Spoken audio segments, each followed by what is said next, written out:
For all their feuding on other matters, House Democrats and Republicans and the Trump administration have managed to pass a budget deal that puts an end to the era of government shutdowns, at least for 2 years. It heads to the Senate next, where it's expected to pass. Does the president want the Senate to pass it? And if it does, will he sign this bill? Yes and yes. Keep in mind, the bill spends more money than the president wanted to spend. There's no question about that. Critics, though, are blasting the deal for what it adds to spending and the deficit. We have to start calling these people out for what they are, and what they are fiscal frauds. Jason Pai of FreedomWorks says he thinks GOP lawmakers and Trump got played. Certainly members of Congress who I've talked to, conservatives on the House side especially, think the president was getting bad advice and being sold a bill of goods that I think he got kind of pushed into supporting. For instance, it goes $320 billion above already agreed on spending caps, and it adds more than $1.7 trillion to the already massive deficit.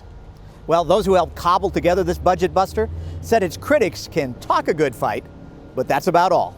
You're not going to get a better deal. All those people don't like this deal. They have zero ability to get a better deal. And President Trump was finding a silver lining in all the extra dollars drenching the Defense Department. Our military today is more powerful by far than ever before.